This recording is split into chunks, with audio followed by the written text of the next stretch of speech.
This is Pathway to Recovery, an SA Lifeline Foundation podcast featuring hosts Tara McCausland, who is the SA Lifeline Executive Director, and Justin B., a sex addict living in long-term recovery. We have conversations with experts and individuals who understand the pathway to healing from sexual addiction and betrayal trauma, because we believe that recovering individuals leads to the healing of families. Welcome to the Pathway to Recovery podcast. I'm your host, Tara McCausland, and I have here with me today a very special guest. And I'm going to let you introduce yourself, Andrew. We're going to do this a little bit differently than we normally do with an expert episode. So go for it, Andrew. Great. Thank you, Tara. And thanks for having me, first and foremost. My name is Andrew Schmucker. I am the men's executive director for 12-Step.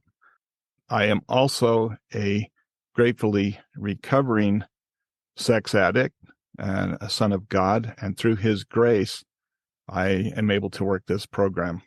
And I have to say that I am extremely grateful for Andrew and his great wife, Jan, who both serve in leadership positions in our SAL 12-Step program. And they are both phenomenal people and great examples of recovery, and that recovery works when we work it.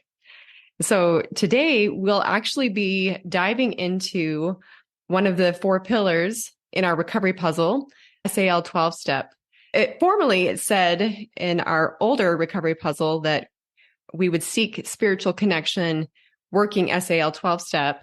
And we've since changed it a little bit. Spiritual connection is one of our inner puzzle pieces now, part of the heart and mind pieces. And so we're going to address that a little bit today, but talk also specifically about how SAL 12-Step functions, how it's different from other 12-Step programs. And Andrew, because he is a leader in our program, he knows a lot about the program, but because he's also worked recovery, he's going to touch on how it's influenced and impacted him in his personal recovery work. So I'm really excited about this conversation today, Andrew. And again, thank you for your service. We couldn't do without you. Thank you again, also, Tara, for your service and your time and putting this podcast together and all the work that you do within the foundation. So one of the things that I think is really critical in this discussion, Andrew, is even asking the question, why 12-step work for the addicted in the first place? I think a lot of people might feel like they can go it on their own, or feel like maybe qualified therapy is adequate to heal from sexual addiction. But what is your experience as a recovering addict and as someone who has worked with other addicts? Why is 12-step important? Why is it effective? Or is it? Yeah, and I can only speak from my experience. And I can tell you that I tried it on my own. I got this. I can handle this. I can get through it. I can stop my sexually acting out. And I found that I couldn't. Then I felt that, I can do it through therapy. And the first therapist that I ever went through told me, basically dismissed it and said, this is natural. Everybody does it. You just got caught. So that obviously did not work for me. When I first had my first experience in 12-step meetings, it was more of a, okay, you've got to try something else. I'm being told you've got to try something else. My spouse, who I had betrayed, kind of pushed me into it. You've got to do something. Try this. And I went in very skeptical. And until it finally took hold in me, 12-step gave me the community that I needed, rather than just somebody listening to me and telling me that I was okay or that it was wrong what I was doing. But finding the community of men in the same situation that have experiences and that are broken. I've seen many men come through the program that were broken and are different men today. And some that I've seen that were rock bottom are now serving in positions of leadership within the program, both as sponsors, as moderators, or even as directors. So we know that it works. I know that it works, and it has worked for me. And I I couldn't find any better way to come to recovery except through the 12-step program. I know in the AA traditions, in their literature, they talk about how there's really no one better to help an alcoholic than another alcoholic. And I think that's kind of where we're coming from, right? In that we recognize that there is unique power in a fellow helping a fellow who has been down that same path, and someone who has had the experience of pulling themselves, well, not pulling themselves out of the rut, but with the God of their understanding, admitting the powerlessness and recognizing that that was the golden doorway of hope that really did make all the difference in their recovery. Absolutely. I have to agree with that. And a sexual addiction is very shameful. I had been taught that, you have fidelity with your spouse, that cheating is not an option. And so it's difficult to talk to anybody about it. But when you go to a 12-step meeting, you hear the stories of other men that are doing the same thing that you have done and seeking recovery the same as you, that community. And that's what has worked for me mostly. Yes. And we see that there is great power in connection. I've heard that the opposite of addiction is connection. And often we can't find that connection in our broken marriage or with people who don't understand what we've experienced. But in a 12-step room, we are among people who understand from a very deep place. And so we'll get to overcoming some of the hurdles in stepping into the rooms of recovery in a little bit. But I'm also curious because we do feel that 12-step is a unique program that can help us or aid us in our spiritual connection with God. Can you tell us a little bit about your personal experience with that and viewing other men in the program also having that experience? Yeah, I've always believed in God. I've always worked to serve in my faith tradition. So God was never, the concept of God or a higher power was never foreign to me.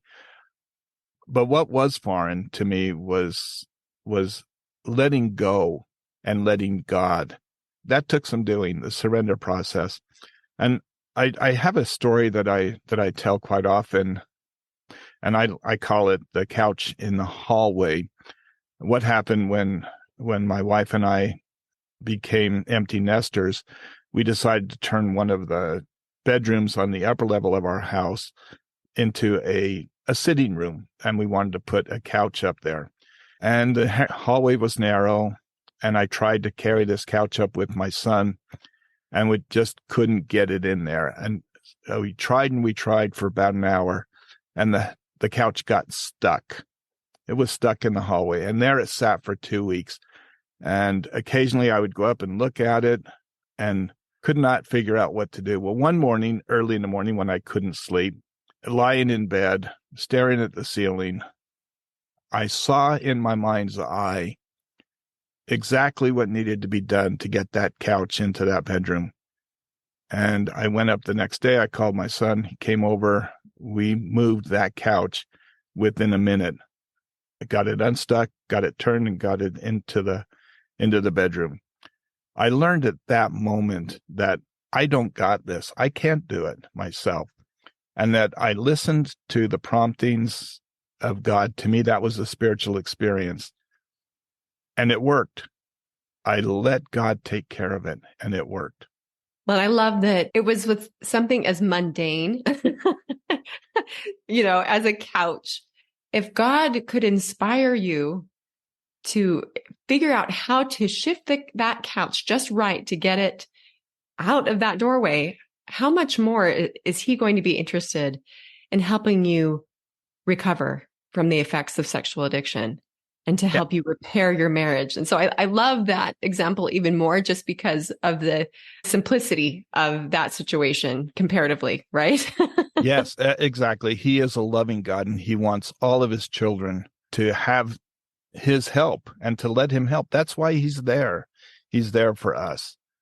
And we'll do anything that we ask, just like a parent here on earth. I mean, you have children, I have children. I would do anything for them. And God is the same way, and he wants to help us. Just to kind of close out that thought about how 12-step aids in our in our spiritual connecting with the God of our understanding, I have recognized over the years that religiosity is not necessarily synonymous with connection with God. They should be paired, but oftentimes the outward observance of our faith tradition, going to church, fulfilling our responsibilities may not necessarily connect us with God. It's really in the quiet moments, the moments where no one is watching, that we must reach out to God and find that connection, and especially in moments of distress or overwhelm, where we have the opportunity to surrender to God and stop trying to be our own God and put God back into our center. And so that's something that 12-step has taught me. And I'm grateful that it's almost dumbed it down for me in taking it from platitudes to how do I really connect with God on a day-to-day basis? And so grateful for the 12-step program for that reason, personally. And I have heard men say that 12-step for them is the pathway to God, just as much as it is the work of recovery from an addiction, but it's the pathway to get them to God. So there are many 12-step programs out there, and we have great admiration for any group that is seeking God within these rooms. But what makes SAL 12-step different from other 12-step groups?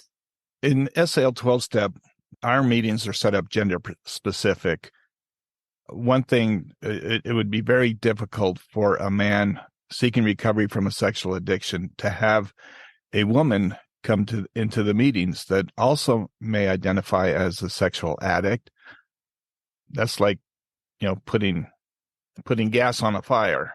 So we are gender specific. We are also trauma sensitive. I know that I have severely traumatized my wife with my sexual addiction and my sexually acting out.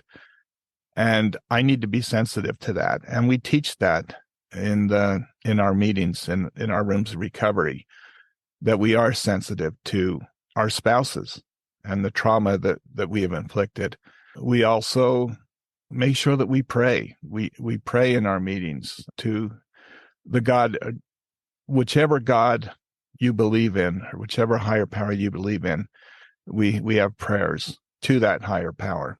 If your God is not the same as mine, I grow from hearing a prayer to your God as much as I do saying a prayer to mine. These are some of the things that are different from other 12-step programs. Thank you. And when we talk about the betrayed side, we also like to really emphasize the fact that we are trauma sensitive. And we recognize that trauma is something that's really a part of both experiences, that often addiction has been driven by trauma in many ways. We are also sponsor essential. Some 12-step groups don't use sponsorship. And Andrew, can you maybe speak to that for a second? Why sponsors are so critical in the 12-step program?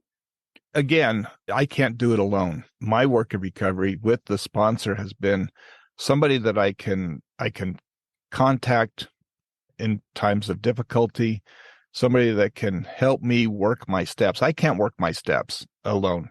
I have to sometimes be pushed to actually do the work.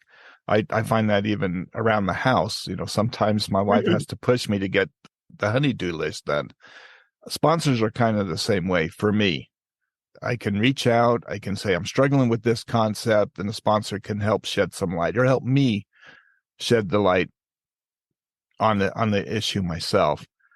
Sponsors are critical. That connection with somebody that you can trust, whose message resonates with you, it's very helpful in recovery, and it helps to work the program.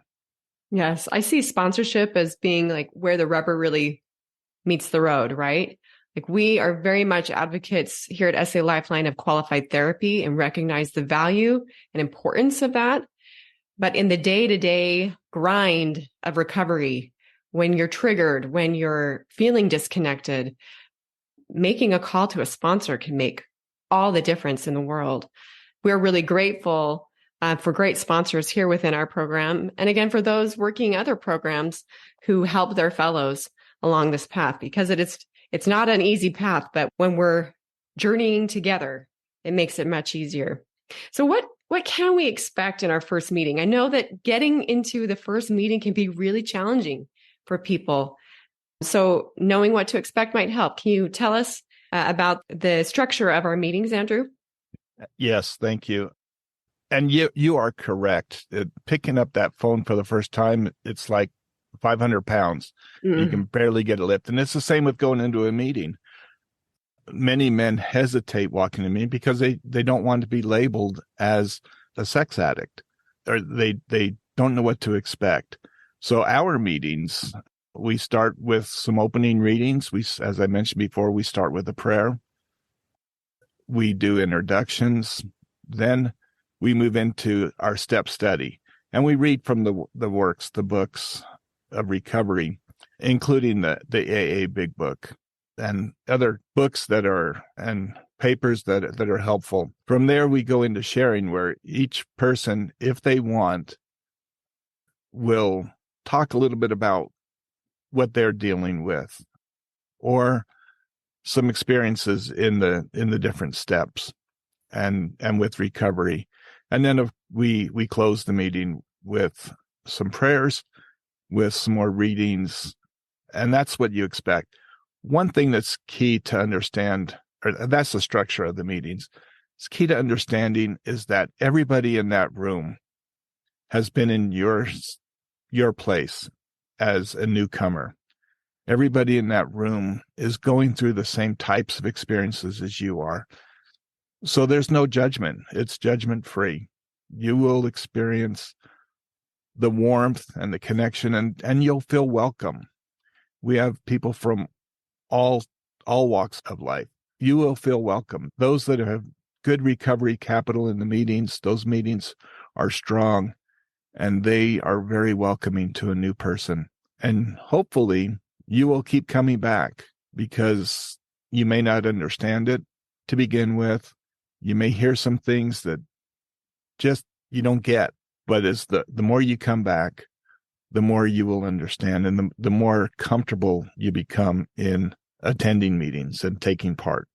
When we're trying to make a change, it's going to take time for things to settle in. And so in order to get over those initial hurdles, being brave initially, right? But being committed to the process. And that's one of our heart and mind inner pieces of our recovery puzzle. We have to be committed to doing things differently, and going to 12-step meetings and making that a part of your week, of your month.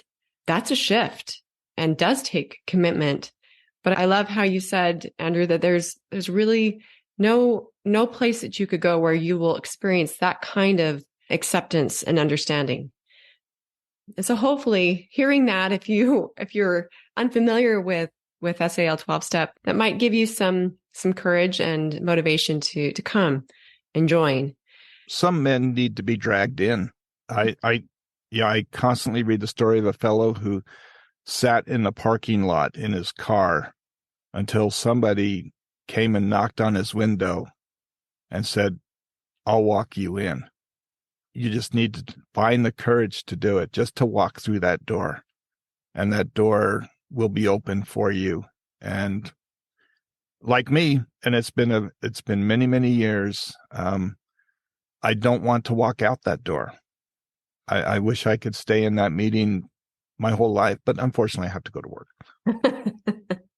Well, and one other thing to note is that, as you were talking about the structure of our meetings, so we have our moderators read from scripts. And so whenever you go to an SAL 12-step meeting, whether you're going in person or online, you can expect a familiar experience, right, Andrew? And that's helpful. So when you go to an SAL 12-step meeting, you can expect a familiar experience, whether you're in Alaska or online meeting. Yes, consistency in our meetings is key. I attend many meetings, some regularly, some occasionally, and I get the same experience wherever I go. And I feel just as welcome wherever I go. Can you think of any other hurdles that people have to get over to step into that room, Andrew, and stay in that room? Yeah, the biggest hurdle is fear. What am I going to find coming into this room? And courage helps us overcome fear. And so the biggest hurdle is just getting there. You'll want to stay. We often hear, work the program. But I'm curious, what do you think it really means to work the program? Is it just going to meetings, or what does that mean to you? No, it's more than going to meetings. It's you doing your individual work on your own time at home. For me, that means some time in the scriptures. That means prayer. That means meditation. That means getting the book, and whichever step I happen to be working on at the time, studying that step and studying what it means, and then cross-referencing and finding other references. You can find answers. You can find answers to things that might trigger you, things that might puzzle you. All the answers are there for you. And that's what working the program is. And then helping others find that you have found. Many times I hear men tell me, I want what that guy's got.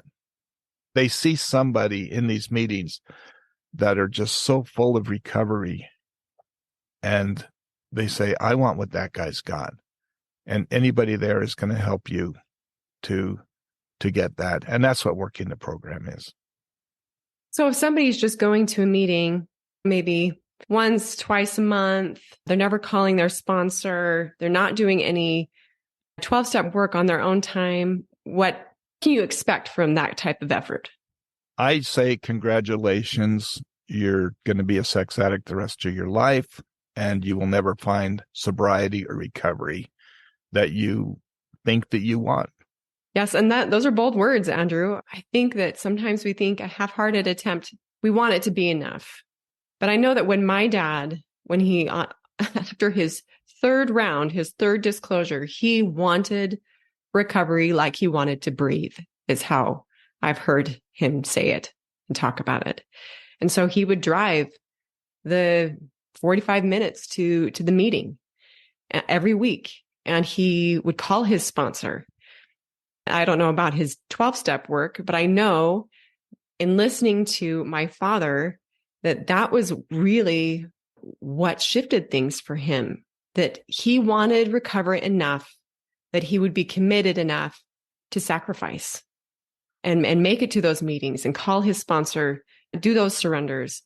And so my encouragement is always, if you want it, then prioritize it.